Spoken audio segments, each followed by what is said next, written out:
You are now listening to Out of the Blank.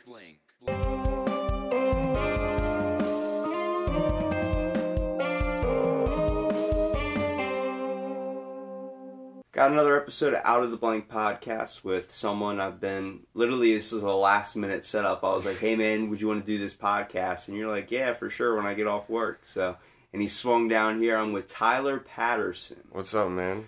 So, Tyler, you were just telling me a minute ago, I was like, why don't we just save it for the podcast? But tell me what you do professionally, like everything that goes into kind of what you do. So I work for a company called Century Carpet, and I started there, cleaning carpets, working a truck and stuff like that. And a little while into it, the office guy left, and it was kind of hastily. They needed a new office guy, and I kind of just got picked for the role. Didn't even particularly ask for it or anything. Kind of thrown into a position. Yeah, pretty much.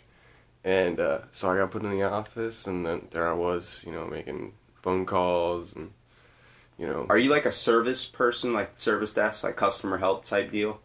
Kinda. I do a lot of job scheduling and taking payment over the phone and stuff like that. I pretty much just run the office. You call the phone and you're gonna get me, every time. That makes me think of one of those secretaries, pretty much. It's a girl job. I'm a glorified secretary now. Glorified secretary. So you get the coffee? No, I don't get any coffee. So I get my boss's dip sometimes. That's crazy. But see, I mean, that's cool. It's a nice, kind of chill job in a way. Yeah, It's not something you really want to chase after. You obviously have something you want to do in the long run. Yeah, I'm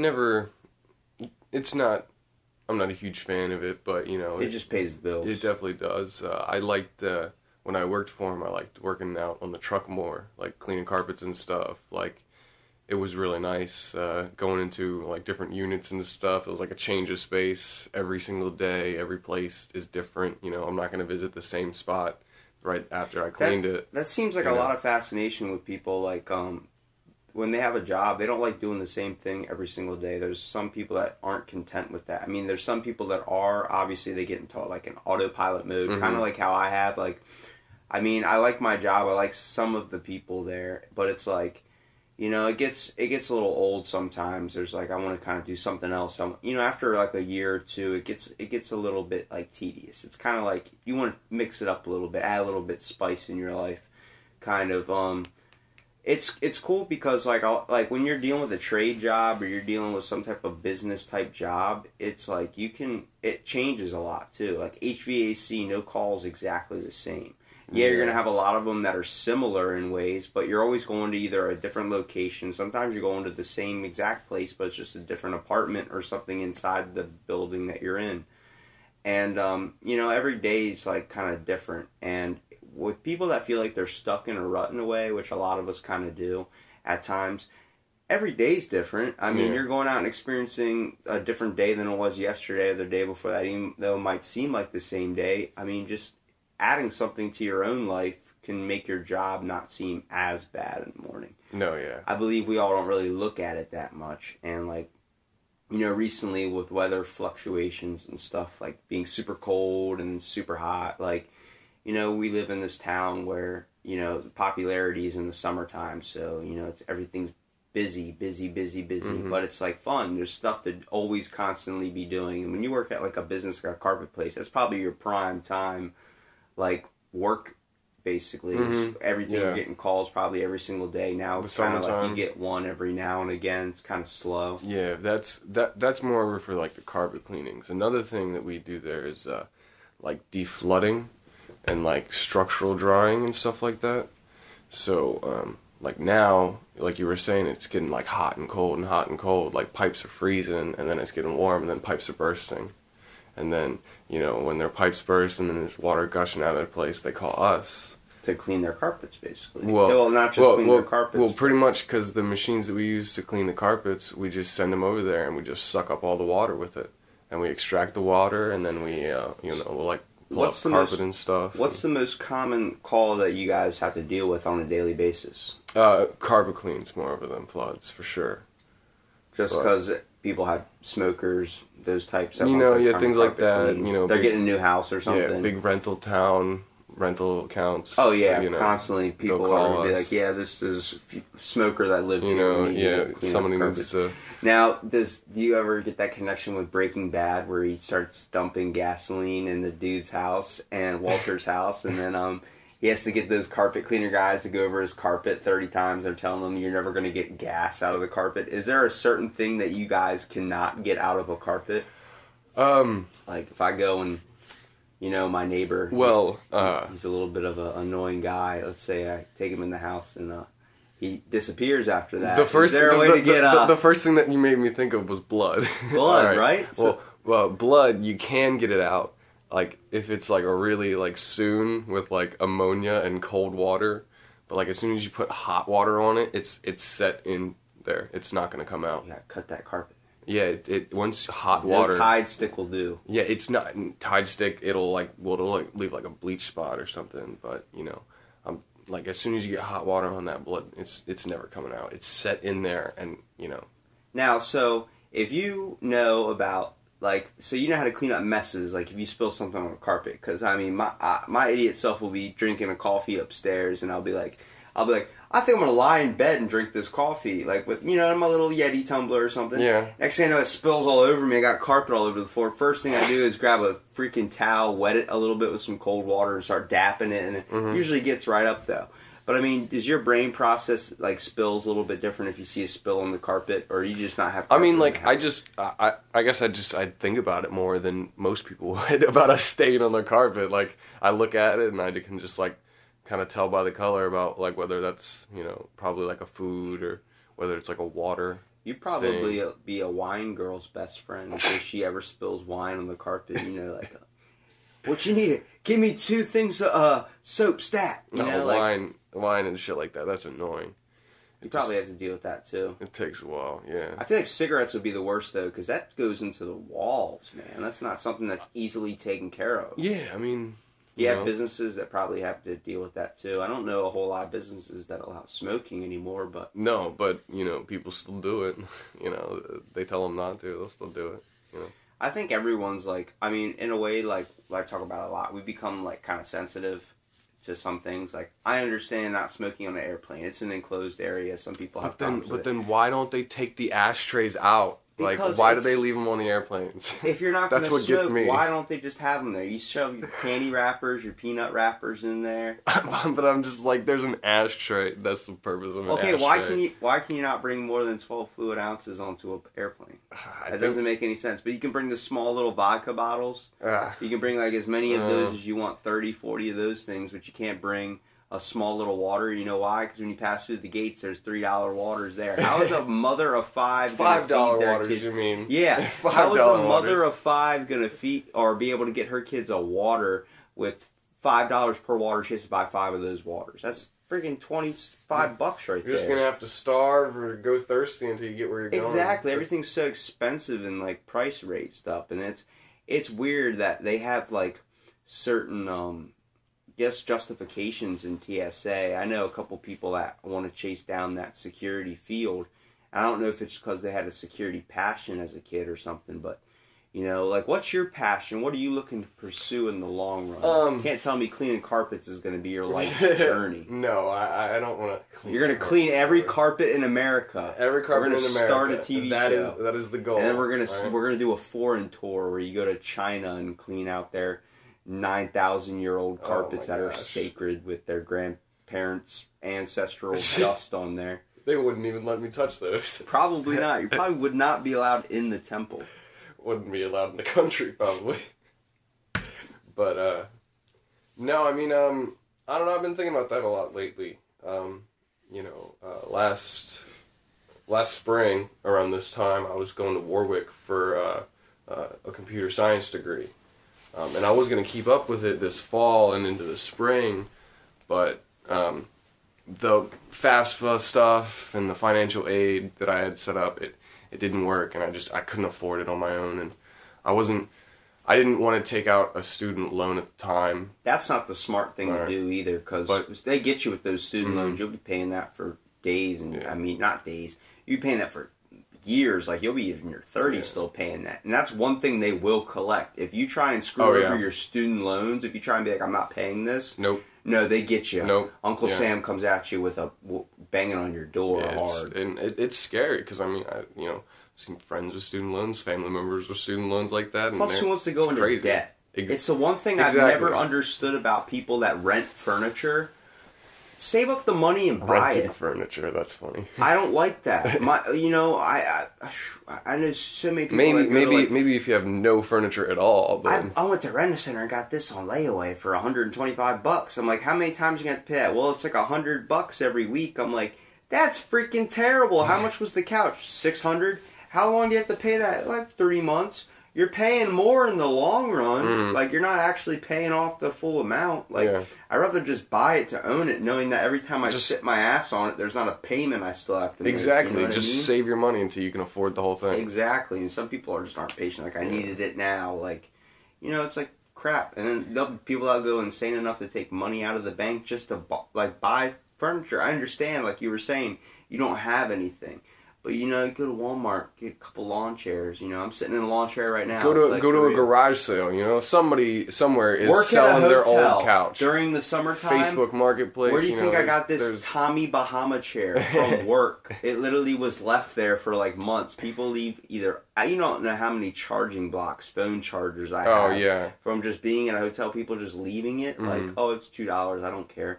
And then, during the summertime, there's constant beer. I don't drink, so it's like, every college kid comes down there. It's like, I think one time I realized that someone had a problem with alcohol when they called back for the beer that was in the fridge. Oh my God. It was like a 6-pack. I was like, you're calling back from beer? Yeah, for we were on the way to to Pennsylvania, and we had to, we got to come back and pick that up. I'm like, it's a 6-pack.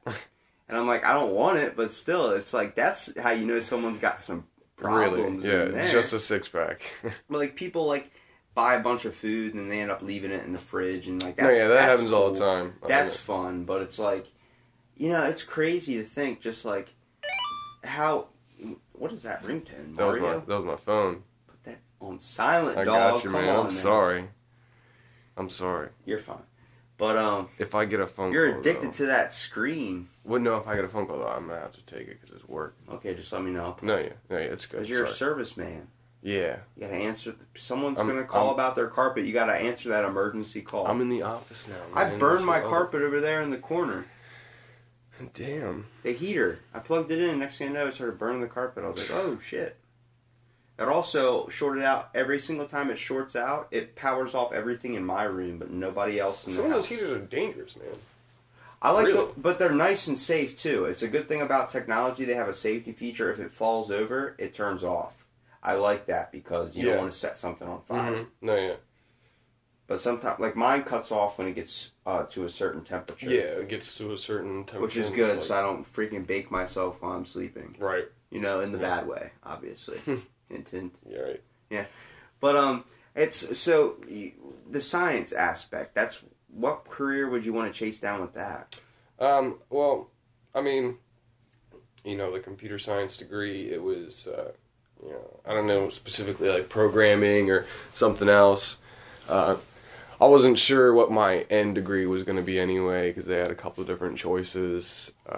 Are you fascinated in the field of technology? I mean, I've always been, a pretty good computer nerd, so I've always liked that kind of stuff, and I've always wanted to learn more about it and get a lot more, my hands dirty with that kind of stuff. Are you scared in the way that we're progressing with technology in a way? Because I talk about this a few times. I think every podcast I've probably brought up the scariness of technology, just because you don't really understand how impactful it is in our world. I think it's gotten scary on the reliance of technology. We are very reliant. People nowadays don't know how to do things without that technology. Like, how would I look up a word if I didn't have my phone to like Google it? Like, there are some people nowadays that don't know you can pull a book off the shelf, go to a dictionary, and just look it up. I don't know how I would function without Netflix. I don't know how I did it before. Yeah, some people just they don't have that ability to become like technologically detached. And certain things, we lose certain aspects in the world too. Like you know, having Amazon, the tablet or the Kindle, you know, being able to have books on your tablet. It's eliminating bookstores. They have those buttons that, you know, you press the, you know, it says like Tide Pods on it, and you press the button, and Amazon orders you a whole new order of Tide Pods, and it's sent to your house. And just don't eat them. You know, yeah, don't eat them. They're not snacks. No. They're not even affordable for snacks. Yeah, at one point we locked those in stores. Really? They had, like, with the video games where they were locked in boxes, and they were, like, stuck to, like, a wire or something, so you couldn't pull it off the wall. They had that for Tide Pods when, people first started eating them. That's crazy. Because my mom asked me to go get Tide Pods. I couldn't get them. I was like, I don't have a key or anything to buy Tide Pods, and I think it's ridiculous to even think about that when I can just go to the dollar store and get detergent or something. Yeah, the regular detergent. Yeah, I'm fine with detergent. I'll drink that, if anything. Yeah, right. It's the same thing. Yeah. Just not capsule form. It tastes better, too. Yeah, they got Hawaiian Breeze. Mm. Don't drink... Ocean Fresh. Yeah, don't drink that detergent. Anybody out there listening, there's going to be some guys like, oh... We're a bad influence. They do it, I might as well do it. Yeah, that's crazy. Strange Addictions. You ever seen that show? Oh, yeah. Dude, there's a woman on there that eats toilet paper. There was a woman on there that ate plastic. You know those little plastic cocktail swords, you know? What? Yeah, she would just crunch, crunch, crunch, crunch, crunch, crunch, crunch, crunch, and it was gone. Isn't that nuts? Yeah. Yo, people are into some weird stuff. I mean, people are into some amazing things. Like, you ever look up People Are Awesome videos on YouTube, and you see, like, people doing backflips, handstands, and jumping off, like, cranes and doing parkour? That's cool. Then you see, like there's some weird people, like Dr. Pimple Popper that pops Oh, my gosh. She got his own TV show now. Did you see what she did for the Super Bowl? No. The Poppy Bowl. I don't want to, stop. I don't want to dive into that world at all. It already freaks me out. It's crazy because, like... I mean, I definitely did not watch it. We have technology where it's, like, you know, things are...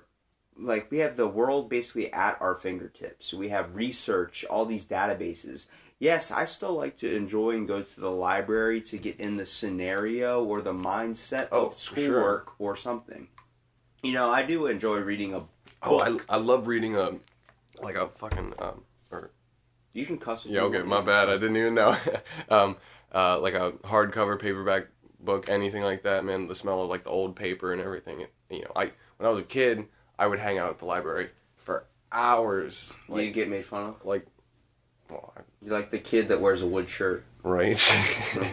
You get picked on a little bit, you know what I mean? I got picked on for so many reasons. He can't put his arms down. I got picked up for so many reasons, man.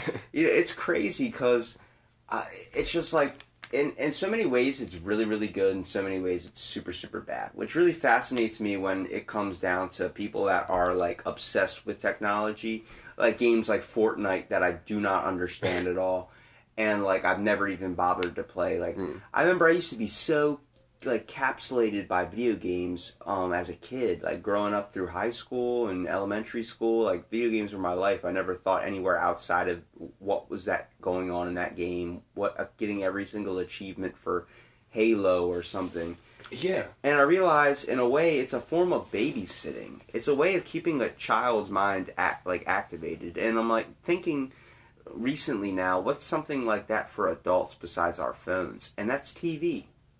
A lot of times, like, elderly people, they don't move from the TV at all. You know, back in my day, we went outside and did... Yeah, but you don't do that anymore. You think what you do now, you're basically doing what I'm doing, just in a different form. That's true. You're not into the... Like, video games seems more of a child. I don't think any adult should really be playing video games as much as, like, a childhood, unless you're making a living out of it. Mm-hmm. Like, I mean, I've been to the store a couple of times and seen the gamer guys, obviously, that have, like, the, 40-can pack of Mountain Dew or something, looking like, I'm like, that man's a genius. He's probably about to go play, like, he's got the Minecraft shirt on or something. I don't mock those people for having, like, a passion for that, but it's like, if they've got their life goals set out, then definitely. I mean, if they got something they want to still accomplish, they probably shouldn't be focused on just trying to escape the world in a way, which I believe we're all kind of trying to do. Like when it comes to virtual reality, every generation coming up now in our schools has virtual reality goggles. Like, they just did an Anne Frank tour of her house in virtual reality at the middle school where they just sat in the classroom with VR goggles. Instead of a laptop cart, the crappy laptops we used to get with the missing keys, they have VR goggles. Where are you talking about? Stephen Decatur Middle School. You're kidding. I'm not joking. There was an article about it. I'll send it to you. I put it on my Snapchat. God, it was ridiculous.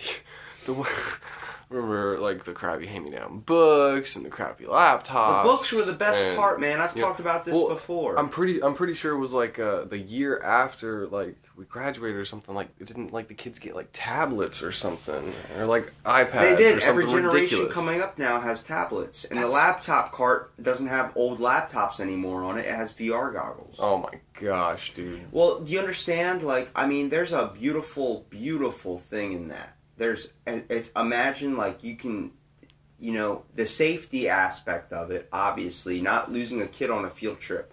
But they're missing the pure primal essence of going on to the field trip, waking up early in the morning, riding that crappy bus with people you don't like, and there's always that one kid that can't stop farting his ass off or something. Talking or, you know, it's like, there's always that annoying person you have to put your headphones in, and then, you know, you ever just put your head up to the side of the window, either in a car or when you're, you know, when you're just a passenger in anything, and then it's kind of like you got either your music playing and it's right when the song pauses, but you can feel the dun dun dun dun dun dun of like dun, driving dun, of over. the roads, yeah. of the bumps in the roads. You can feel that, and it's like, yeah, and then you get that one giant pothole that brings your head to the side and slams then up slams you against the window. And your bus driver's like, "Are you breaking my windows?" Like, no, I just cracked my skull open. Right. It's crazy because, like, I see kids waiting for the bus, and I'm thinking, like, I'm older now. I haven't waited for the bus in a long time, and it's like I'm looking at them. I'm like, dang, like, you guys don't even realize.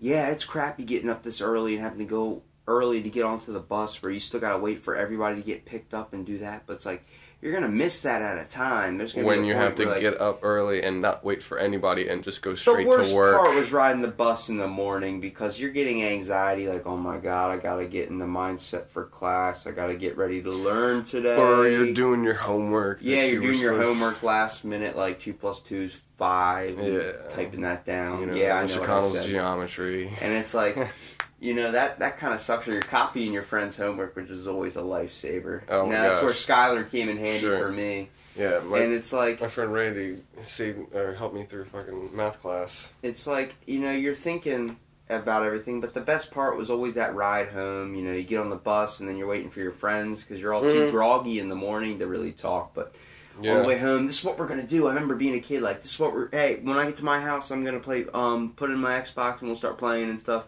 And we'll work on this thing, work on this thing, and work on this thing. We had it all planned out. Then you get home, your mom's like, you take the trash out, make sure you take the dogs out. Yeah, I'll do that in a minute, I'll do that. And then you go upstairs and you're like away from everyone. You're disconnected from the world.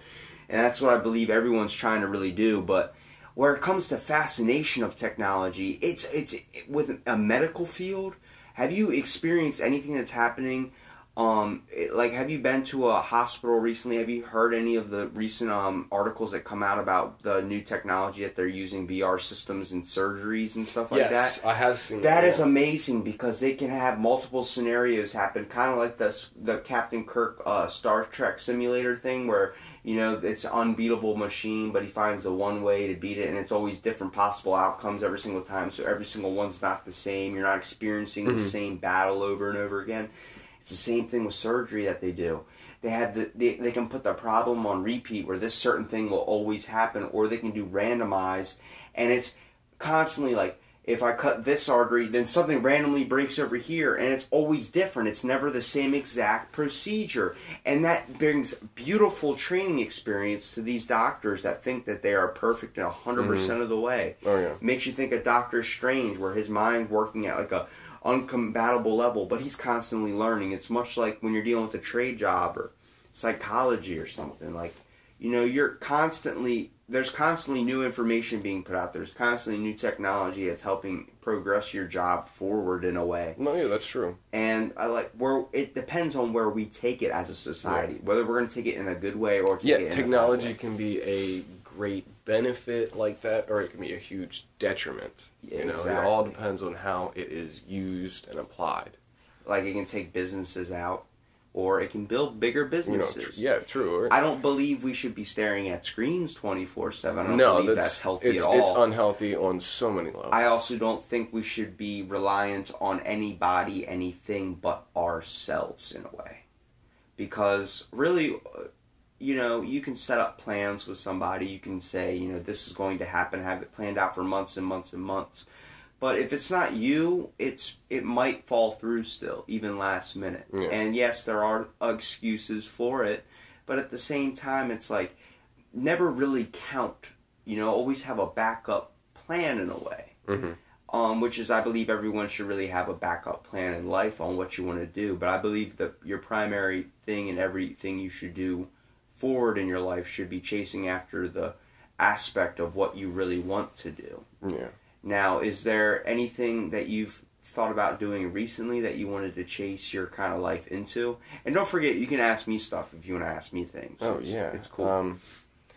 Well, just because, like, recently I haven't been doing that computer science stuff because my FAFSA wasn't right and anything, and I just didn't have the funds and stuff. I hadn't been going to the classes, so I hadn't really been keeping up with that. But it was just, like, the other day, and it was just, like, a passing thought, and it was just, like, pretty much, like, how much, like I loved animals and stuff. Like, I've always, you know, been really into, like, you know, stuff like biology and zoology. Like, I remember, one of my most favorite memories. Like the study, I guess? Yeah, I guess, like, the study of it, and, like, you know, but I'd love to, like, work with animals. What's one of your favorite memories you were trying to say? Like, from high school, in Mr. Craw's zoology class.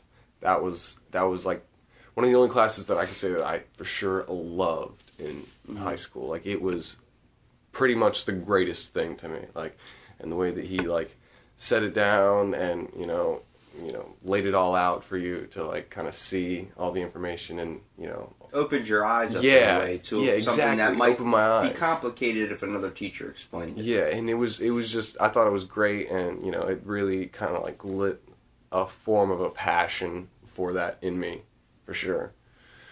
You know, I didn't take school very seriously, but when I started going into college, and even though all my psychology classes, like, I've never, like, they're all online, but they're extensive study classes online. Like, they're not physical. Because you can take them online, I'm going to take them online.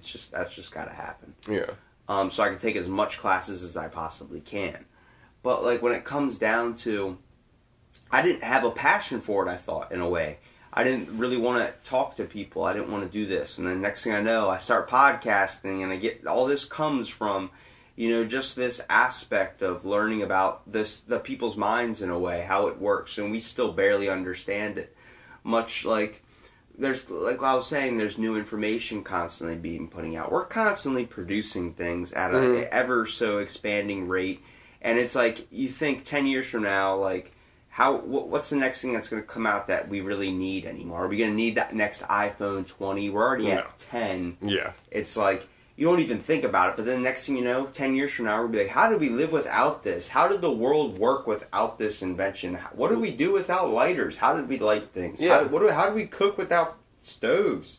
Without that, do we really have to do fires? Like, it's becoming so out of our just reach in our minds, like, of possibilities. Like, can you think of what they did, like, 40, 50, 60, you know, up to 100 or thousands of years ago? Like, how did they function? Using heat lamps made from animal fat and wax. Like, I can't imagine walking into my house and not being able to flick on my light switch. And I'm pretty sure some people can't imagine Alexa turning it on for them. Yeah, there aren't a lot of people alive today that can even remember doing things like that. You know, like, it makes me think of, like, when my grandmother was a kid, you know, I can't remember the exact year that she was born, but it was a date in the 20s.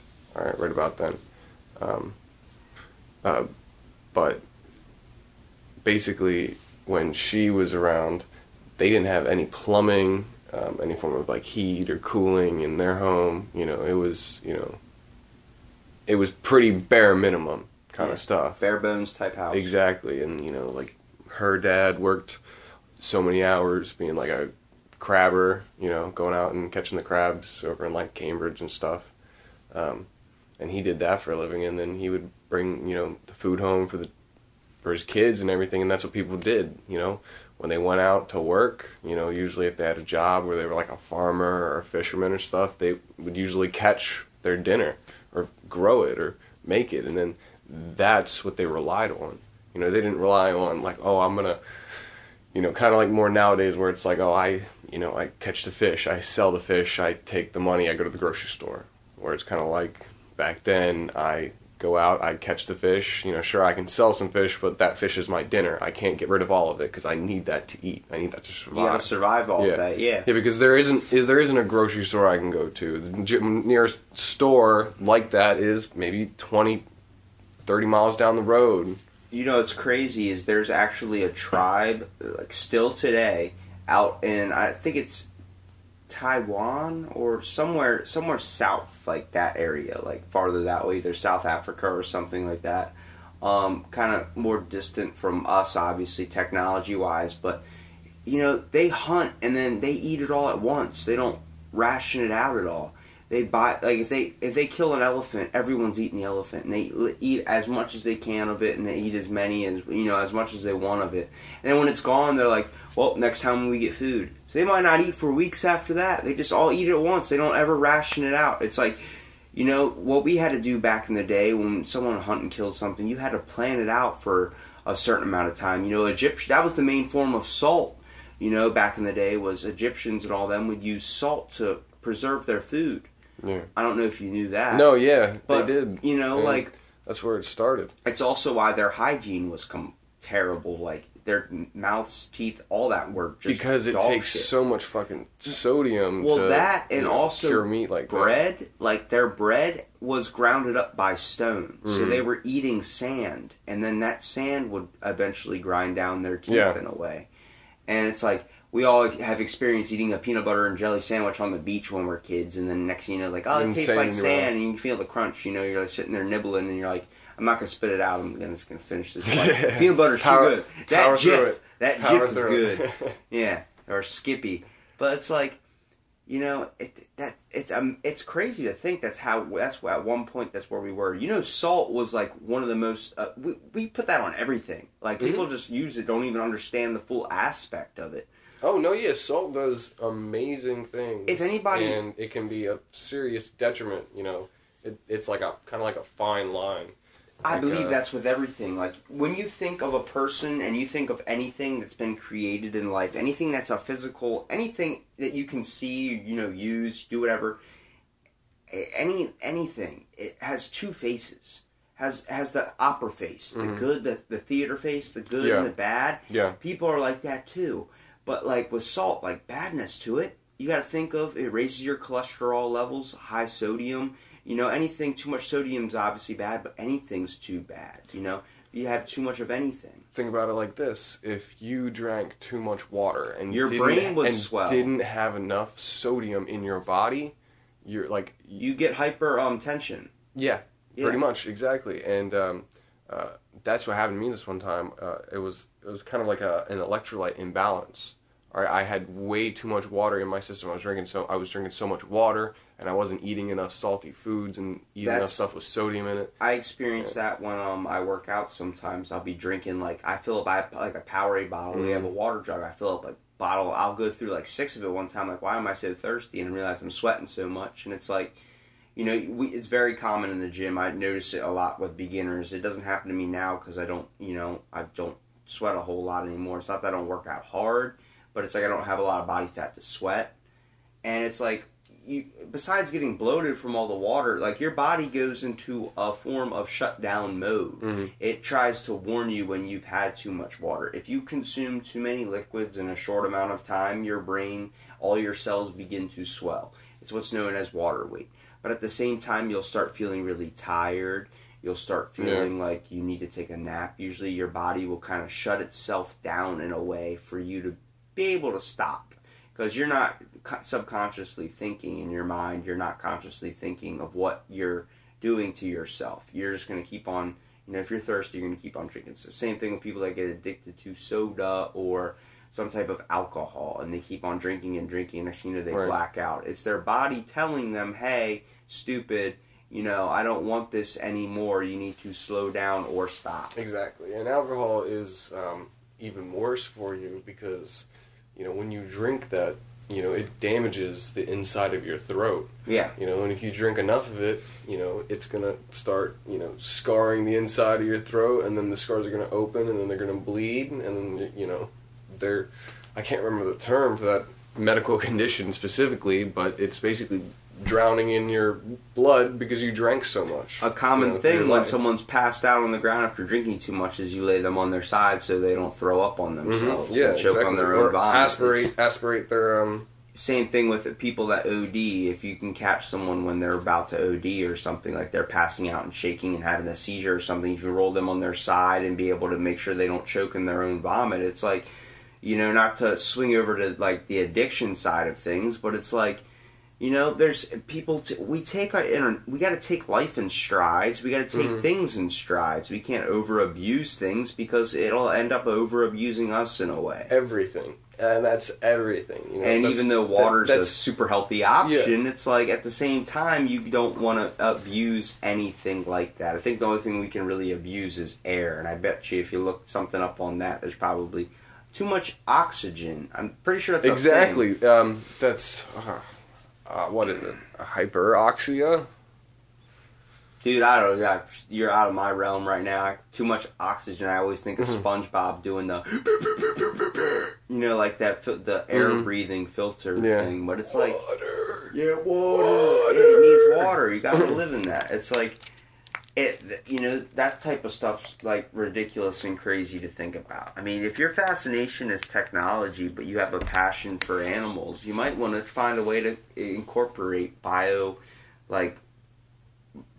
maybe technology that might incorporate into diving deeper into bioengineering, stuff like that. Something that might focus on water as well, or maybe just try chasing after the biology field a little bit, maybe studying a little bit more on animal zoology, or doing something that happens to do with, you know, dive into all realms of it. You know, when I look at psychology, it's something I'm interested in. I enjoy podcasting. I don't just enjoy talking about you. I enjoy getting, you know, seeing your comfortability change throughout the podcast, seeing you being able to relax on my nice couch, you know.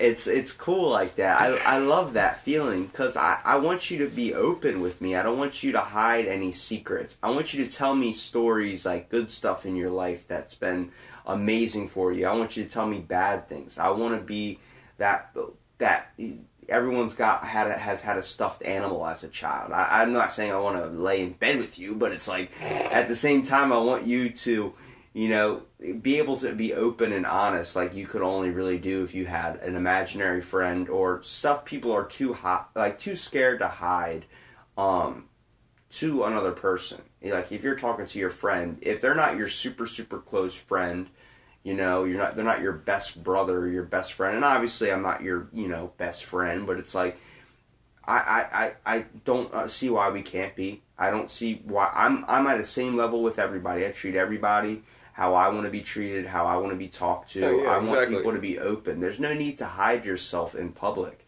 You know, everyone walks around with, like we were saying, a mask in a way. Yeah. And it's really kind of crazy because it affects, like you hear about the one guy that's like, I didn't know she was like that, or, you know, breaks up with a chick or marries a chick. I didn't know she was this crazy. Well, it's like because she was hiding it until she got what she needed out of it. Have you seen the Ted Bundy files? Yeah, that stuff's ridiculous, isn't it? And every single time, you know, somebody asks you about Ted Bundy, they always tell you, you know, he was a super charismatic guy, you know, and he was great, he was super outgoing, you know, he's very friendly, had lots of friends and stuff like that, and that was how he was able to do the terrible things that he was able to do, because he was so friendly and outgoing, and he, like, put on that mask. And what about the apparently the world's most renowned serial rapist, Bill Cosby? Yeah. Can you believe that? That is crazy, yeah. When you think of it, it's like he was a comedian that always told stories and said, and he was beloved, too. Kids these days? He was beloved, all right? Constantly wearing almost sweaters. Everyone. He was your grandfather in a way. Yeah, the fucking Cosby Show, everybody saw that. Everyone got pits, too, like defending him and stuff like, this is ridiculous, this can't happen. It's and then, you know, well, I can't remember the news if he was actually sentenced or not. He was, yeah. Well, then Finally convicted. actual evidence came out that convicted him. So, in the beginning, I was kind of on that train where I was like, I don't really know about this, It could go one way or the other, and then I guess now it seems it's gone that one way. Like I said, we don't understand the true aspect of someone's personality. And it's hard for a therapist to, be able to associate that too when it comes to diagnosing somebody. If you've ever taken a psychology class, there is a extensive amount of research on diagnosing certain different types of disorders and what we classify as mental disorders. I have a problem with what we can classify things as mental disorders in a way. ADHD being the primary one people think of a mental disorder. I do believe it is a kind of a disorder, but not the stigma of the word is a little bit. Yeah, I completely disagree with that. And a lot of people are like, "Oh, you're just sensitive about it because you have it." Yeah, but there are certain stigmas. I'm not in society where we get really, really sensitive, and I don't think we should be too sensitive about. People walk around with this clouded perception and of other people in a way. And, when you focus on mental illness, you got to really identify the word. When you're bringing back insane asylums and we're doing that, it needs to be changed in a form. People look at Comic-Con, and I've had people on my podcast that are into Comic-Con and dressing up. They like dressing up because there's a fantasy aspect to it. Now, is that mental illness in a way? Some people would look at that as a mental illness. Yeah. Some people look at wanting tattoos all over themselves as a form of mental illness. Right. I look at it as an art inspiration. Yeah, I got my first tattoo, and I just constantly wanted more. And now I have 3, and now I just keep wanting to get more. It's like, I haven't found anything I've wanted to tattoo onto myself. My uncle's a tattoo artist, and I haven't found anything that has a certain meaning to me. What am I going to get, a cross? I'm going to get my name on my chest or something. Anything's. Yeah, it's like there was one killer that got a crime scene on his chest. I have a TIE fighter and an X-Wing on my arm. That's Star Wars, though. But see, that's a passion that you obviously you like Star Wars. My birthday is Star Wars Day, May 4th. That's perfect. That links hand in hand. But so I wouldn't want to get that on myself just because. I mean, maybe a lightsaber on my forearm would be pretty cool. But if I said that to somebody would be like, "You're mentally ill." We have a test for diagnosing somebody that is considered a psychopath, and the test was developed in 1940 and has not been changed or altered since 1940. We haven't added anything to it. It's basically a certain number of points you can score on this test out of if the question was out of 1 to 5, how do you get that? Out of 1 to 5, how do you get that? Out of 1 to 5, how do you get that? If you score a certain amount of numbers, then it brings up a certain red flags that they would use for a diagnosing of somebody being a psychopath. Now, I don't see a psychopath as somebody that either kind of you snap in a store and freak out in public or something like that. Just have a temper tantrum. I don't see that as being a psychopath. I see that person as having some issues, but not a psychopath. I believe somebody, he could be just having a bad day, for all you know. Jack Nicholson in, what was that movie he was in with? Here's Johnny. That's The Shining. Yeah, Jack Nicholson Shining. That man's a psychopath. Yeah. When he's breaking down your door with an axe, he has a problem. Little pig, let me in. That man's a psychopath. But when you're using this test to diagnose somebody, what is the chances? Shouldn't we have a test that should go against that, where it should be how willing is this person to act on it? I'm not entirely sure about that one, because I feel like it shouldn't be this blanket across the board thing, because with this blanket across the board thing, you have the situations where people that say like to go to Comic-Con and dress up there and do whatever, I used to be really into watching Dragon Ball Z. I still watch it sometimes, I still have a shirt, Dragon Ball Z shirt. And there are some people, I remember one Halloween, Drew Leto dressed up as Goku, alright? And I thought it was really awesome. And a lot of people made fun of him. So some people made fun of him, yeah. And, It's it's like that fine line, like, you can't have this broad definition of crazy, because it doesn't work like that. Your type of crazy is different than my type of crazy. I personally believe that everybody's a little crazy, all right? And it's just that different view of how it, affects you, or how it, makes you think, and things like that. That's what differs it. That goes great with a psychological theory that I think of when I think of childhood imprinting. I think of a lot of our experiences that we've developed through life, in a way, has kind of morphed the way we think in the world and the way we kind of act and how we are as a person. It's hard because, like, there are people that are, that have a sexual attraction to being, like, guys, or that need to be banged by a guy, but they're not gay. They're straight 100%, but that's their inner thing, where it's like, I don't want to kiss a guy, I don't want to marry a guy, I don't want to be with a guy, I love my wife to death, but I can't live without this guy banging me in the ass. I know it's laughable, but it's like, that's a real thing. That person has a mental handicap, and then you dig deep down into that, and it's common case with kids that were raped at a very young age. And that's not talked about, and that's childhood imprinting. You burn your hand at a young age, either ow, I'm not going to do that again, and it comes a stimulus, a response stimulus, where you're, if I light a stove, not to put your hand on it. And you knew because... But I know that because when I was a kid, I slammed my hand against the stove one time. It's like, you do something, you learn from it, you don't do it again. It's the experience. But and then those, there are some people that, like, their mind gets twisted in a way where touching the stove is a good reaction. It's a good thing. It makes them feel good. There's people that like to get burned. We've all seen those kids at our school that have the lighters and light each other on fire, the pyro freaks and all that. It's like, but that's their form, that's their thing. Now, that might be insane to us, but that's normalized to them. Yeah. And that's all from their experiences as a kid. That's all from what they've experienced growing up, or maybe their genetics is lined up in that something way. Like that. A lot of people have made a case about mental illness being more of a genetic thing. Whereas, people who have a mental illness, whatever it may be, is more prone to have it because their parents had it, or maybe their grandparents had it, or like bipolar disorder.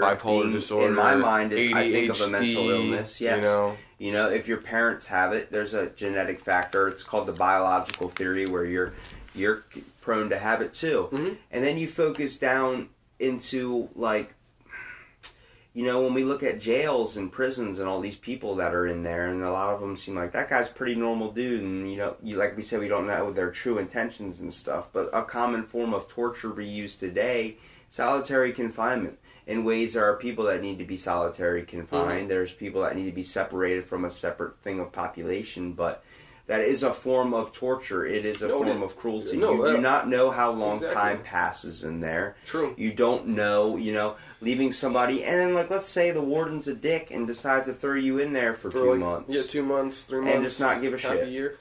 You know what? Humans are social creatures, We need interaction in life. The whole reason that, thousands or millions of years ago, depending on who you ask, whenever humans got together and made a community, it was because of this social connection that we so, like, wanted, We need interaction. We desperately craved it. We craved that. It's like Sims. When there's a hygiene meter, there's a food meter, there's a bat, there's a social interaction meter. Social meter, too, as well, and that's because it's important for our biology to be social like that. Little Timmy is not interacting with other kids in the neighborhood, and suddenly all the freaking pets go missing. You look at little Timmy. Yeah.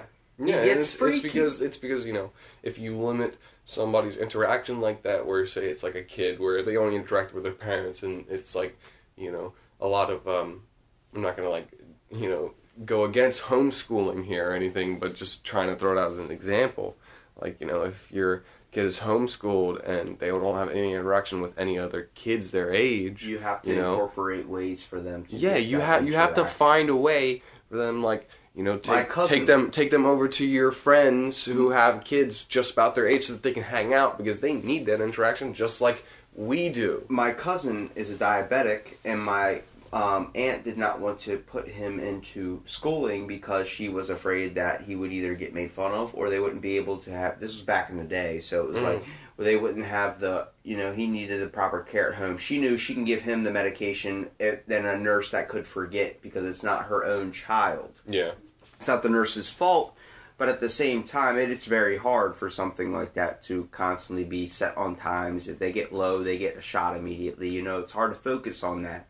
Especially if you have like a certain teacher that just doesn't care. Yeah. Just really showing movies all day in class, and that's not to put the blame on teachers, but it was a safer option for him to be home. Yeah. But he went to church all the time. He constantly became involved in the church, all the little kid groups and activities and things like that, and then now he works part-time there.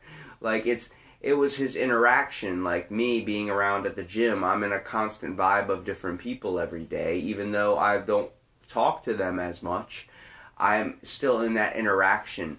People that are introverts, that live, want to just lock themselves up. There are days, yes, you want to lock yourself up, play video games all friggin' day. Don't do a damn thing. Yeah.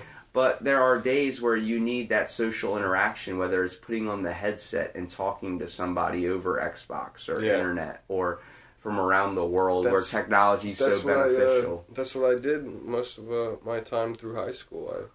I didn't have a whole lot of friends I hung out with outside of some friends. Well, you can't do much when you don't have a car at that age anyway. True. Once kids get the car keys, they understand, like, you can go to your friend's house now and play video games there. Play video games there, hang out with them, and then that's when the kids start drinking and doing other shit.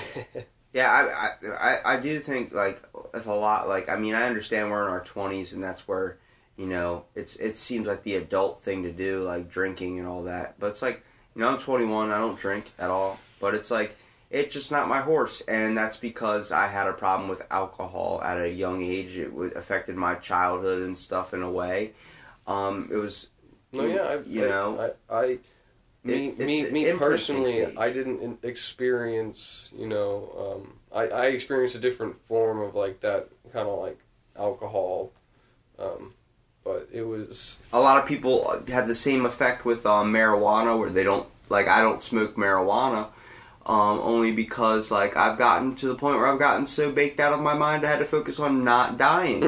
And it's like, we've all... You talk to anybody, even your grandparents, they'll tell you, yeah, I tried pot before. Mm-hmm. They'll tell you about that, because it's not seen as a bad stigma drug in society. Yeah. But there is an actual effect that has came out in research, which is called the green out effect.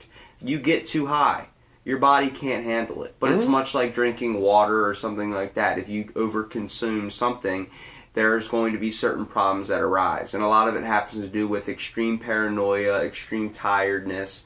And like the symptoms for green out are like vomiting, nausea, all this like types of stuff where your body's trying to fix itself. Purge itself. Yeah, it's trying to correct itself back to a normalized state of being. And I've experienced that before. I've, had those symptoms. And it's like, what's the remedies for it? Get sleep, get food, get milk, it's like all these things that are, in a way, your body's essential vitamins and nutrients or something your body might need in that stasis. Like, you get tired, what's the thing you need? You need sleep.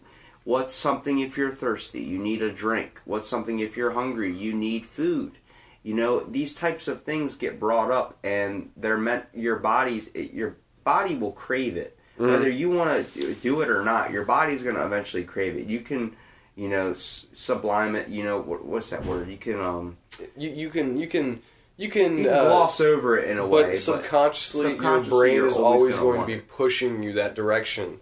Like if you're really that tired, you're going to just get gradually sleepier and sleepier and sleepier until you fall asleep whether you want to or not. All right, because your subconscious is going to make you. It's like when they say you're going to stay up for 7 days and then your brain goes into like a permanent shut-off. And you couldn't get past one Yeah. or something because Like, you stayed up for 36 hours and you got really tired and you passed out. I just had a crazy thought, but I've thought about this a couple times before. You know when you see people in comas, imagine if they can still like be perceptive to the world around them. I was just having this conversation with a friend of mine the other day, and it was all about... Did you hear about that one woman who was in that vegetative state? Who she was being taken care of in the hospital, and she was in a vegetative state, and then basically, like, you know, she was going to be in this vegetative state for the rest of her life. You know, she can't move or anything. She's not in a coma, all right? She's still alive. You're scaring me all right, now. okay? But basically, like, you know, one day, she just went into labor because, like, in that vegetative state, like, one of her doctors had, like, basically, like, raped her. That happens Right. too. That was in the movie Kill Bill. You know, and then that brought up the argument of whether, like, oh, because she was in, like, a vegetative state versus a coma, she could feel it, all right? And so that's why it's She like... could feel it? She could definitely feel it, because in a vegetative state, you're not, like, asleep, all right? You might, like, appear asleep, maybe your eyes are closed or whatever, all right? But you're still perceptive. But to the world you're still around you. perceptive. You know, the muscle that retracts your eyelids open doesn't work anymore. But you know, you might still have hearing. All right, you might still have smell. Maybe you can still taste. Maybe you know, What's your brain's still working. There's a medical but you disease. just can't move because you know, maybe you're quadriplegic. What's that medical disease that came out where you're basically, it's like lockdown syndrome or something, is like another relative Paralysis. term for it. It's your body, basically, you start losing things. Slowly you lose your ability to walk, slowly you lose your ability to move your hands, and slowly you're just locked inside your own body where you're not able to talk. Well, not able to speak. I think that's a number of different things, but I know for sure that that's kind of causing like Huntington disease. Yes, where you that's what kind it of is. basically like lose control of your own muscles. That's scary. And like Michael, it's different from like say like Michael J. Fox. You know, like he has Parkinson's disease. Or he can't move his hands as well. Well, I mean, like he does have like those Can't hold things. like has like well Cannot- he can he just cannot like he has pour those tea. what? He can't pour tea. Oh, pour tea. Oh. You know, he's trying to pour tea, he spills it all over the place. I thought you were trying to say like... He can spread like... I thought you were trying to say like party. Hey, more Parmesan. That's something I can do. And then he just comes over and his hands start shaking and the Parmesan goes everywhere. And not to make fun of Michael J. Fox, he's a wonderful actor. Oh my gosh, the best. But, You know, it sucks he lost his aspect to play guitar. It definitely does because, I mean, diseases like that, you know, in our current day and age, like they're almost like continuously progressive and there's almost like no medicine that can truly prevent that. You know, because it's just a genetic disorder that they have. One of his strongest scenes I've seen is in a show called Scrubs, where he plays a doctor, and his doctor has OCD, and he's washing his hands over and over again.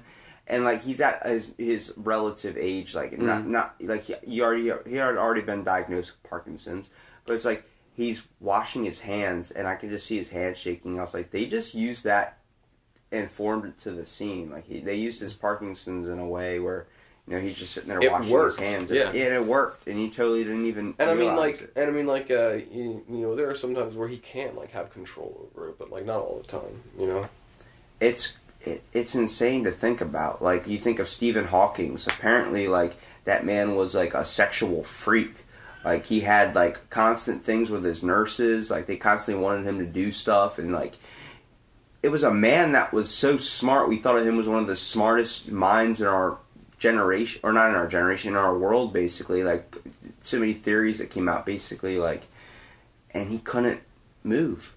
Mm-hmm. He was literally like a prison in his own body, but his mind was so smart. Like, it brings back to this one book I read.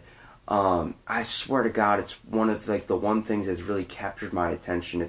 I picked it up because it was a small book.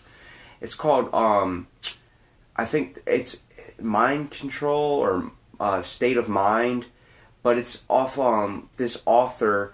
He wrote a book called Cruise Control, which is the first one I met. It was about it's like a 100, 200 page book, but it's like,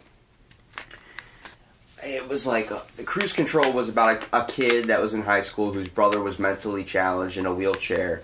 His brother's name was Sean. The kid's name was, I think, Paul or something. But his brother was an all-star athlete, had all the talent, was a high school stud, and then his brother was like a couple years behind him, but still in the same high school.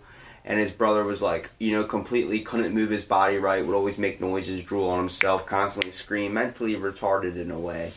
But his brother had all the talents, like all the basketball, pro star, he had all the athlete aspects going to college and everything, but he would get so defensive over his brother. Obviously, people get defensive over their family in a way. For sure.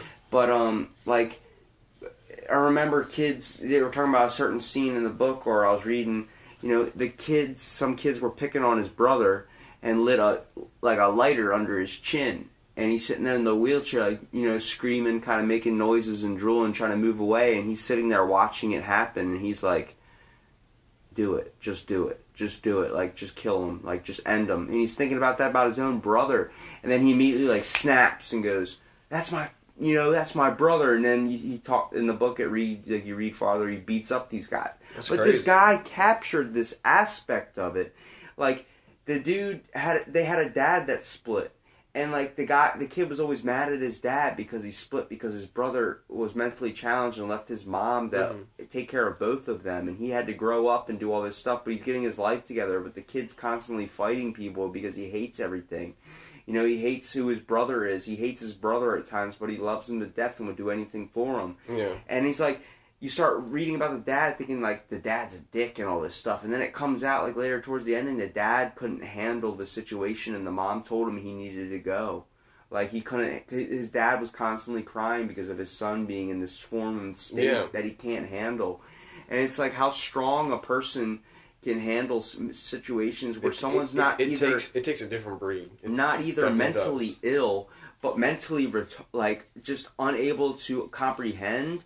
That's a form of mental illness. Mental retardation is mental illness in a way, but it's not a sickness like getting the flu or something.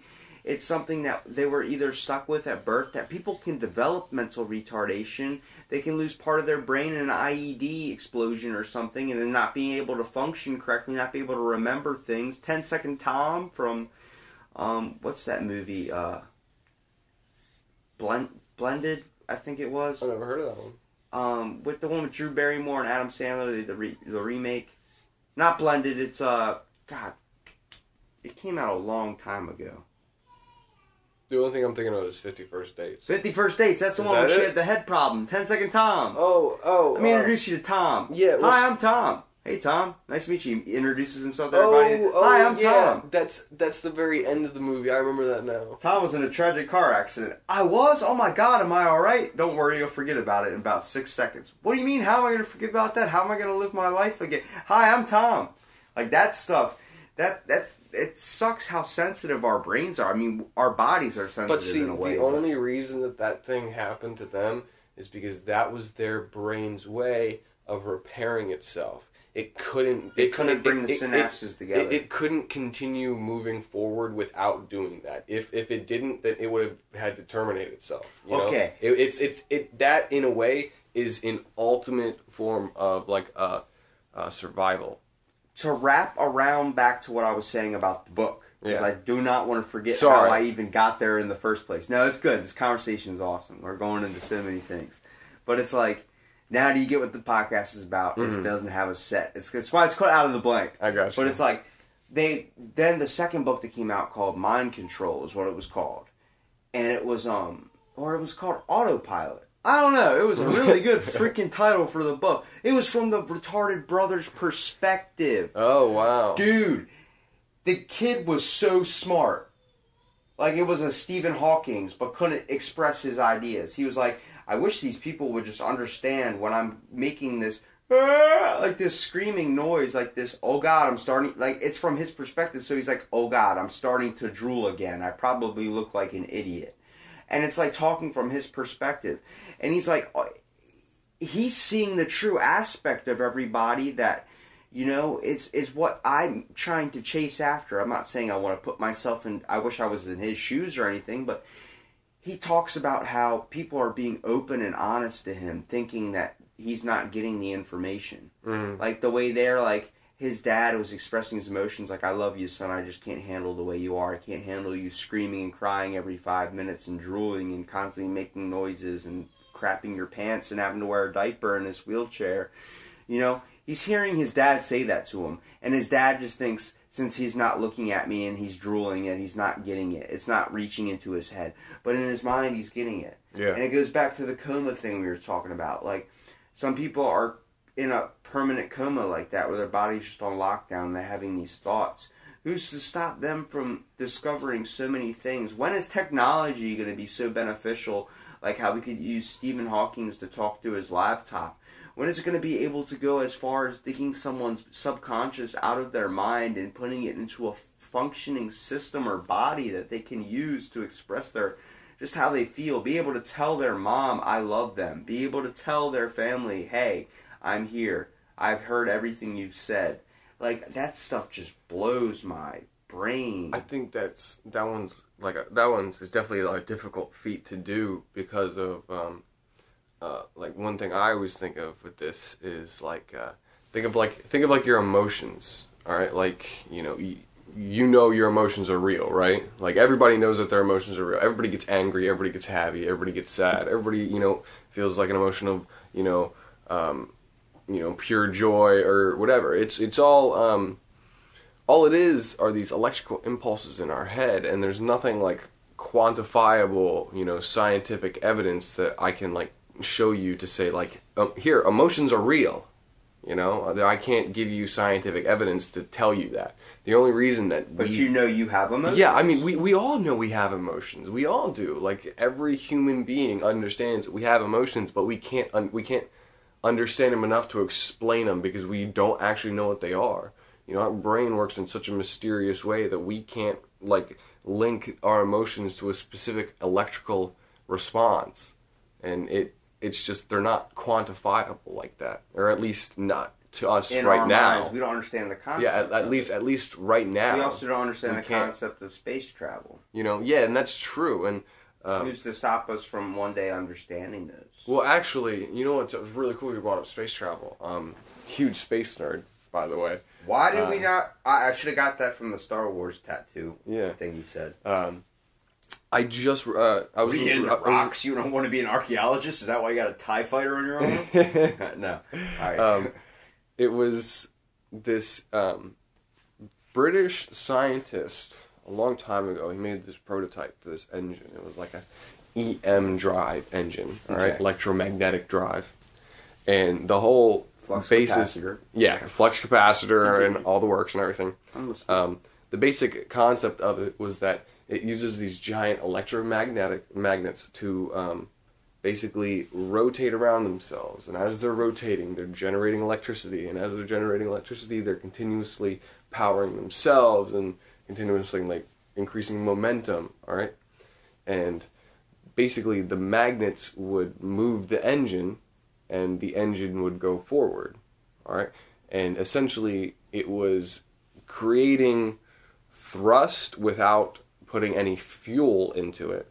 All right, and that breaks one of the laws of thermodynamics. All right, and that's where everything has an equal and opposite reaction. Like, you put fuel into an engine, the engine burns the fuel and creates thrust, right? You push a car, or a toy car, let's say a toy car, it's going to move. Yeah, but that's a different kind, because you're using your own physical energy there. That's kinetic energy. And then that's releasing the kinetic energy. In a car, when you put gasoline in, two things are created. You have exhaust and thrust, all right?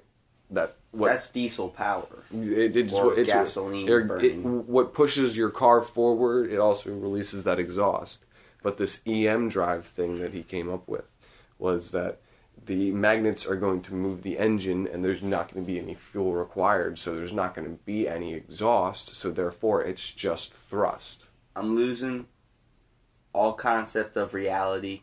I just want to turn off the lights and crawl into bed.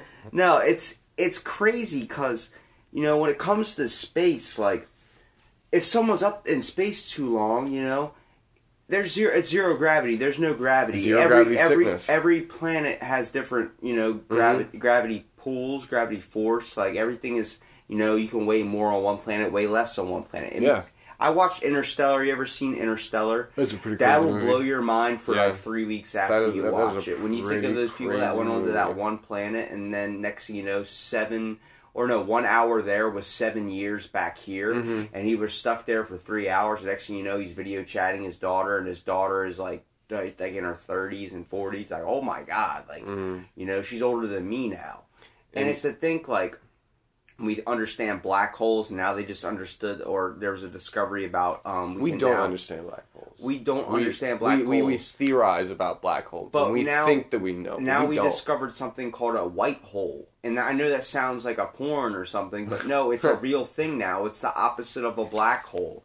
But it's like, we still can't go in it. What would it be? Like a fountain of light versus like a... It's like a dot, like a speck. It's darkness. Just like, it looks like there's nothing in there. Just like a black hole where there's nothing, it's just a white dot.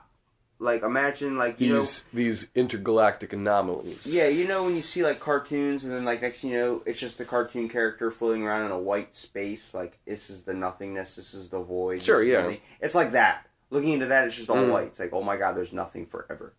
Imagine that. Imagine being stuck in nothing. It's just you forever. There's nothing. You're in nothingness forever. Have you ever seen Ant-Man and the Wasp, or Ant-Man? I've seen the Ant-Man and the Wasp, the Quantum Realm and shit like it's on Netflix. I know. Don't spoil it because I'm not going to. I've only seen the first 30 minutes. It dives more into, I started watching it last night. It dives more into the quantum realm. I'm not going to. Okay, spoiler alert. No, stop. No. I'm really excited about this one. Come on. But like the quantum realm, like. What's to say that's a real thing too when it comes to quantum energy? There's a guy that was on Joe Rogan's podcast. God, I can't remember his name. Michael Baker. I don't think it's Mike Baker, but he starts talking about quantum theory generalization and like I wish I would have known you were a space nerd before this podcast. I would have researched a little bit more on that one. But he talked about like emotional. Dude, I don't even want to go into it because I'm going to sound like a freaking idiot. But it's like an object that can never be moved. Like I know we talk about immobilization and all that. No, there's a legit energy force that cannot be moved. Like it's just it's the way it is the way it is. It cannot be formed. And we can talk about splitting atoms and going down into chemistry and the basic elements and compounds and stuff. But when it comes to space, like when you're talking about like gravity sickness and all these different things up there, that should be what you should be chasing after. Screw the computers. If you want to work on technology, go to space and work on that. I've always wanted to be an astronaut. Don't get me wrong. That's your passion. Chase after that. Oh yeah, for sure. Start a fish colony. All right. In space. Bring fish into outer space. I would love to, man. All right. But the problem is that how slow it is now with like space travel and everything, and like I wish I could be an astronaut, but like physically I can't. I don't have the eyesight. Like I'm wearing my contacts right now, but I got my hard lenses, glasses. How long until technology can go into your eyes where you have super eagle vision? Look, if that's even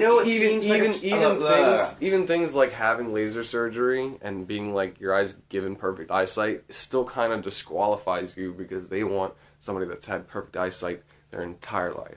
I know someone... They want to be born with it. They want that natural. I interviewed someone on my podcast who is a housekeeper at my work. Okay. You know what her job used to be? She used to be a professional women's champion arm wrestler. Wow. An arm wrestler. That's crazy. That's something like you're saying where like you're thinking of the space job, being an astronaut, as like, it's out of my realm. It's just a childhood fantasy. That's how she thought... That's how anybody would think of being a pro arm wrestler. A kid tells you that, you slap them in the face and say, go to school. Like, right. It's crazy. I mean, if I understand, like, if you just don't have the aspiration for that, but it's like, you could definitely do something with technology in a way that comes down to space travel or consumption. If you're a big nerd about it, if that's your fix. I for sure have the aspiration to do it. I would love to do it. If I was ever given that opportunity, no doubt in my mind I would take it without any hesitation. I want to know if there's a time whale. Not You even ever a heard of second time whale? thought. Time whale. Have you ever seen a Futurama episode with the giant whale that breaks the fourth dimension? No, but I remember like the lights. It could travel through black holes and stuff and eat stars. Imagine if there's an animal out there that's like, it's like when you discover the quantum realm and there's these giant monsters like ticks. Mm-hmm. They look like ticks to us, but they're like on such a small atomic scale where we don't even, it's smaller than atomic. You know, that's, the craziness is that is a reality. That is a real factor, how we can go subatomic and all this stuff where particles that we cannot physically even imagine, people like us, and there's things out there that have been witnessed and seen. Think about dust mites, all right? Like on like a pillow or something. Up close, they're monsters. All right, yeah, but up close on like a tiny little square, like on the center of your hand. All right, there's like millions of them. All right, eating the dead skin off of you, you know, and like they're so tiny, these microbes, you can't even like, you obviously can't feel them, you can't kill them either. Burn your house down. But like even if I like tried to smash my hand together, like the space that they're in is so small that I wouldn't be able to like even like crush them. It would be impossible. You know, I would have to go down to a smaller level where they're more, you know. It's just ridiculous to think how far technology's coming in scientific endeavors too. You know, like we talk about society and technology in such a bad way when we look at like just how people have used it in cruel ways, but we're using it in beautiful ways as well. I believe that we still have a hell of a lot more to expand on our knowledge of things.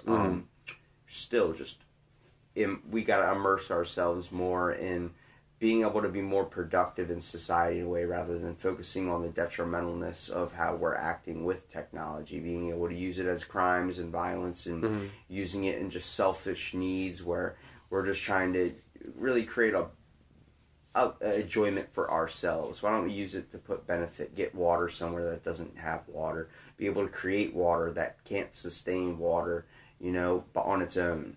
You know, if we focus doing stuff like that, finding ways to grow food, like, I'm not 100% genetically modified, obviously, but it's like when it comes to our foods being grown, being able to, our main production with technology is the advancement of pesticides and stuff like that, being able to protect crops and vegetables and stuff like that from animals, and also being able to produce bigger and fruiter and like better filling like food. Yeah. Now, if we can bring that to an area that doesn't have it, that's very beneficial and it helps the humankind. Especially in places where food is scarce. Exactly.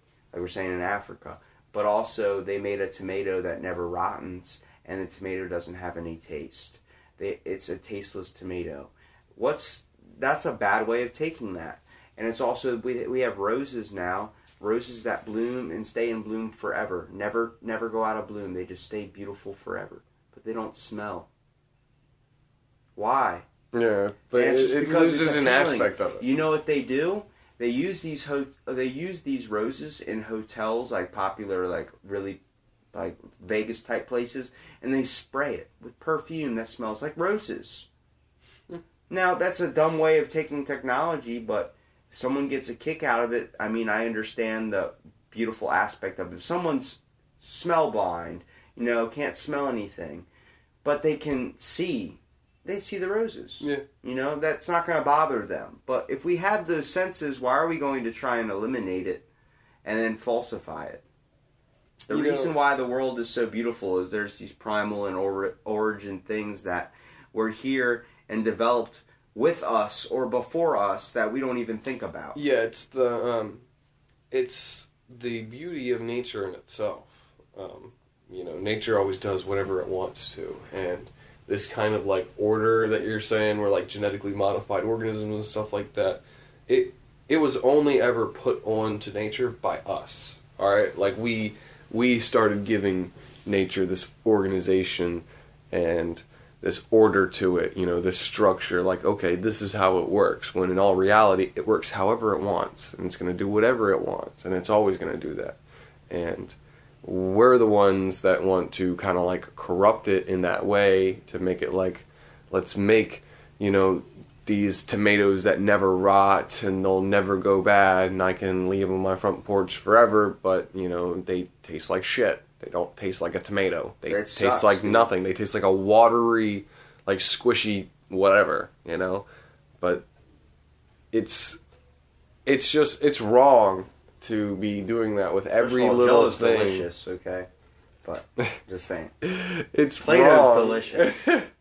It's How do you make a tomato not taste delicious or have no taste? That's wrong. That's in some people's eyes or mind. It's the aspect of you're playing with gods and you're messing with God's creation. Now you can get spiritual on that, or you can get technological on that, or you can go into the evolution.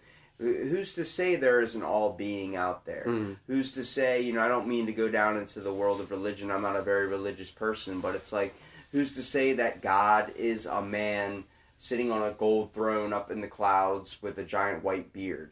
Who's to say it's not a guy wearing VR goggles in his underwear, walking around on Mars with Crocs, just, playing virtual reality all day and having, shooting porn or something? Who's to say that's not my God, It's crazy because of how everything sparks from the inspiration of creativity and how our human mind works. And where we dive into the realms of space, and space, we think of it as so vast and open. The first thing when I say space, you think of stars, you think of, things that are just open. It's just an open, vast universe. You think of that type thing. You think of, we barely understand the galaxies, the nebulas, all these things. And then you don't understand our brains the same exact way.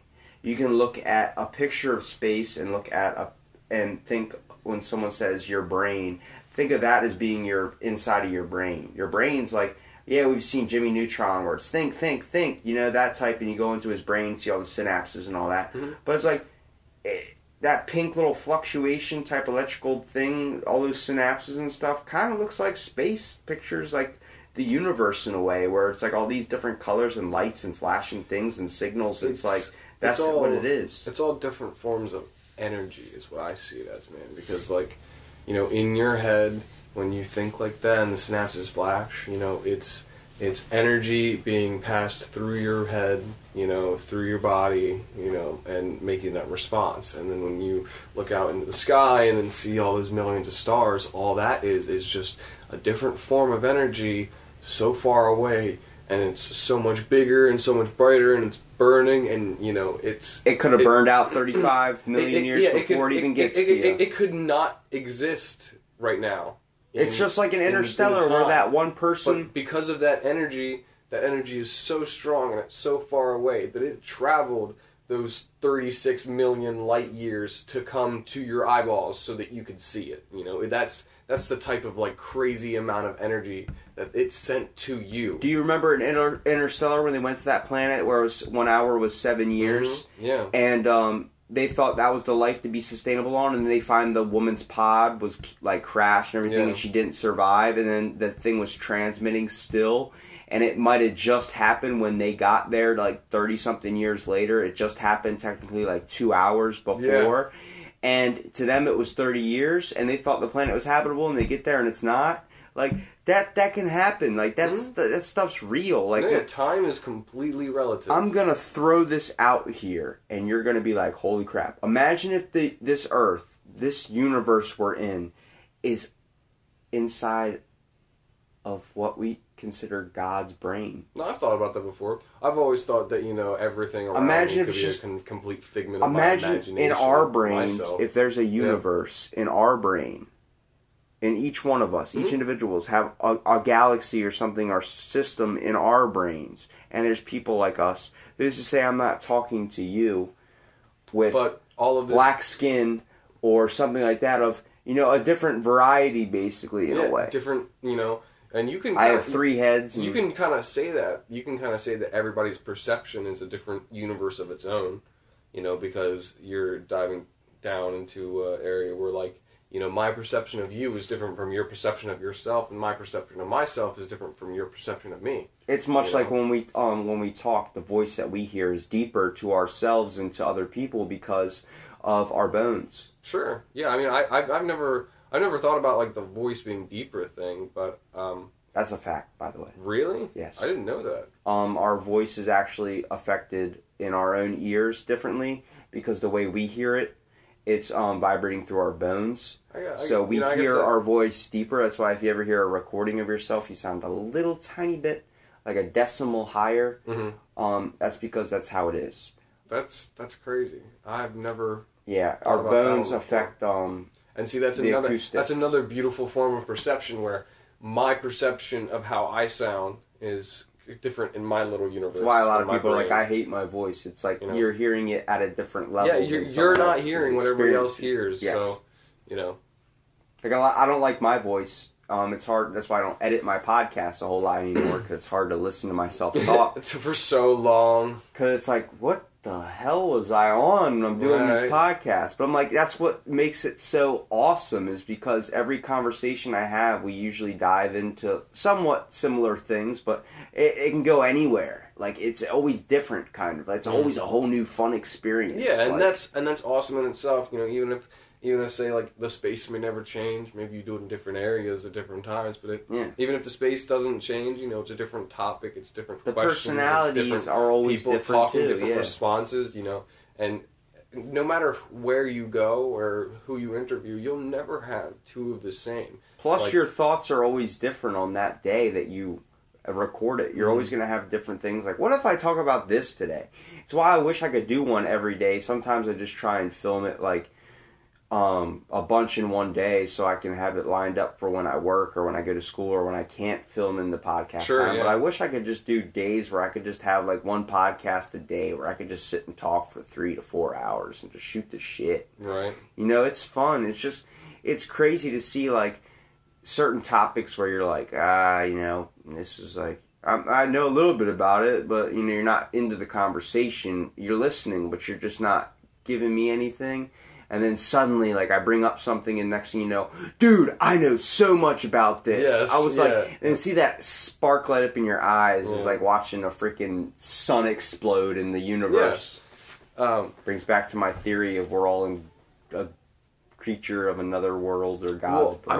I want to go back to the energy thing that I was talking about. Like, I firmly believe that, in the greatest sense of it, we are just different energies, all right, and our energies are commingling and coexisting and everything. And who's to say that God isn't just the maybe the pinnacle of all energies? Maybe if we're all just different forms of energy, and your energy is just different from my energy, then what I would encapsulate God to be would be just a larger energy, a larger, more powerful energy, somebody that would have the power to make creation like that, because stuff like that takes just massive forms of energy, I like to think that, but I also like to think he's a guy, like, just watching VR porn in Crocs, chilling, like, not giving a crap, just like, hanging out, conjuring up small animals. It's like shit. That Talladega Nights. He's like, I like to think of Jesus as wearing like a T-shirt with a tuxedo on it, saying like I like to be formal, but I also like to party. But I'm here to party. Yeah, I like that. See, it's cool. I love how everyone can take something that's supposed to be like that and then run it in their own mind. Mm-hmm. I mean, it's cool to think. I mean, if there is an extraterrestrial being out there that made us... You don't believe in aliens? I like to think they're out there. I don't know if... Oh, I believe in aliens. 100%. I believe they might have built the pyramids in a way. 100%, man. You want to know why? Like, pyramids? One of those maybe blocks, the pyramids. The blocks are 2.5 tons. Yeah, no, and they're cut square. Ridiculous, man. How did they get those bitches on the boats and down the Nile? And they said it took this many years. No way, man. Those three pyramids that are all seen together, the Great Pyramids, the 3 Great Pyramids that are built after the emperors, the Pyramids of Giza or whatever, they line up perfectly with the stars constellation. You can't tell me with that technology back then, no matter if they can have the strength to pull all those freaking 6.5 ton blocks. One of the doors is 2.5 tons. One of those square blocks that go off to the side is 6.5. So you think if they stacked them all perfectly, and then it was all symmetrical, making a pyramid, and then they were all lined up perfectly to line up with the stars' constellation, so where at a certain time of night, it would shine the 3 stars under the 3 pyramids and form a way that doesn't make sense without any extraterrestrial beings that some guys that freaking riding around on camels were able to produce, and eating freaking bread that was grinding down their teeth. Well, think about it like this, man. All right, we will never be as technologically advanced as the Egyptians were at one point in time, because have you ever heard of the burning of the Library of Alexandria? Yes, we lost a lot of information from. We lost so much information. That's what basically caused the Dark Ages and things like that. It was that lack of information where, you know, we had a world where we had this access to this knowledge because of so many things that are tied into, you know, being, you know, about like spiritual energy and science, about how they coexist and, you know, flourish into one. They lost all that information, and it set everyone back, you know, thousands of years, you know, to the point where, like, we'll probably never get that information back, and that information, you know, even if it's not like something like, oh, this is, you know, the coolest new technology or whatever. It could have been something so important, like some spiritual energy that, you know, would help on our further, like, track of, like, say, like, evolution to higher beings. To higher power. Yeah, to be a higher energy like that, you know, to, like, evolve from these tiny energies on this tiny blue planet to a larger energy that, you know, is incomprehensible to us at this point in time. But in our minds, they also looked at cats as guardians of, you know, hell and all that type of stuff. You know, where Greek mythology thinks of 3-headed Cerberus, and we think are like cats are supposed to be the guardians of, you know, basically the underworld in a way. And that's why they were so religious towards cats back then. They were seen as gods. And then you think of the Anubis or the Anubi statues of those jackal-type head things. You know, those type monsters. I'm pretty sure the Anubis were dogs. They were jackals. Of the jackals? Heads of jackals, yeah. Heads of jackals. People with heads of jackals. And there was the people with the heads of eagles, too. Birds. Yeah. That was Ra. Ra was depicted as like an eagle god. Ra's the sun god. Yeah. But there were multiple warriors with faces of eagles that were Ra's disciples as well. Oh, okay. Yeah, like I said, this is what fascinates me about hieroglyphics, is that we're, in a way, society still uses hieroglyphs. You think of emojis. Yeah, emojis, it's a different form of social. It's our generation's hieroglyphic stuff. You're telling me I send you a picture of a sausage or send you a picture of an eggplant, you're not going to think it's a penis. It's a dick. It's a penis. You know, I send you a picture of, like, going to get this money, but I just send a picture of a money symbol and an arrow like flying or whatever. Yeah, it's like, yeah, you know that what I'm talking about, you know?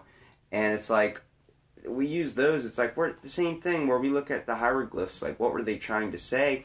That was their own form of language in a way. And they had a huge problem with, like, one of their main leaders, King Tut, was like a freaking child, and you know, it was ridiculous. And you know, women, obviously, they didn't have a whole lot of power. I think the first woman of Egypt was Cleopatra, and it was like dealing with that and the River of Styx and thinking that there's these half man, half, you know. But their art was amazing.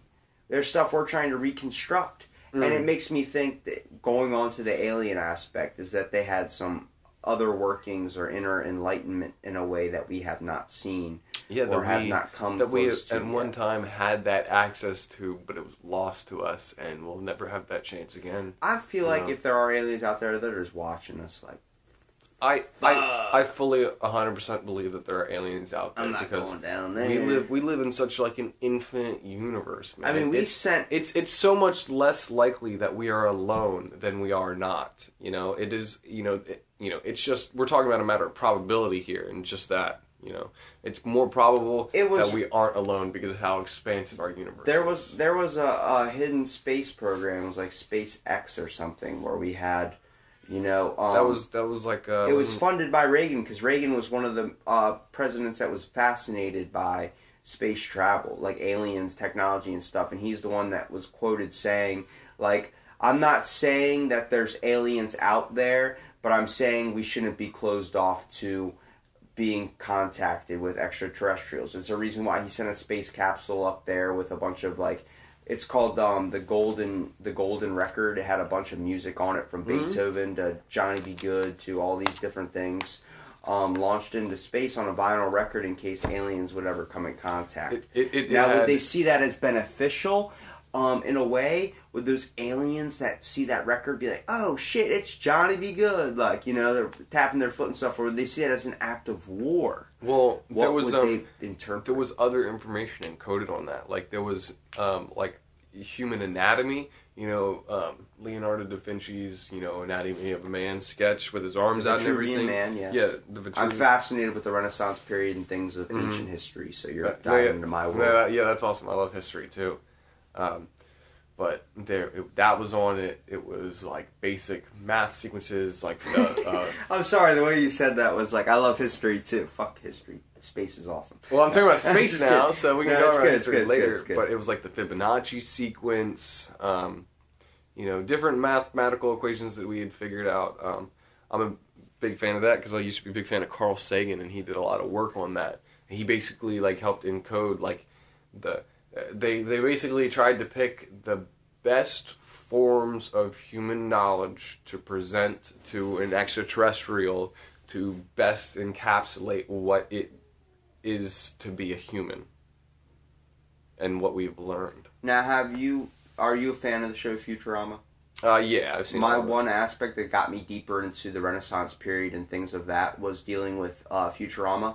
I know that sounds like how the hell do you get Renaissance period because out of that world where because they went to Leonardo da Vinci's world planet, yeah. Yes, exactly. Like his home planet. That got me actually interested in Leonardo da Vinci in a way, and that was only because it's just crazy to think. Imagine if that man had the capability and technology to make tanks, helicopters, planes back in. He made a 1400s. tank that we don't even have today that revolves, has cannons on every single side. Now we have one that swivels, but it's like he made one that had a cannon on every single side that fired at all angles and could never be like backed up on or put in a corner in a way. It could always fire, could always rotate. Was on a gyro, built the first helicopter in a way, or had drawings of it. Yeah. The flying glider, things of that. It fascinates me with one of my favorite video games, Assassin's Creed, diving into that world where they escape from reality and go back to another period in time.